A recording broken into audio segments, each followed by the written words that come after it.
cultural diversity through the varied traditional dress of its many ethnic groups.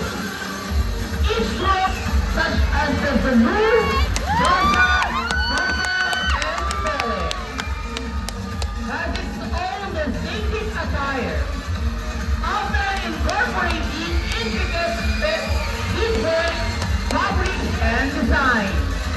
Once again, Mr. and Ms. South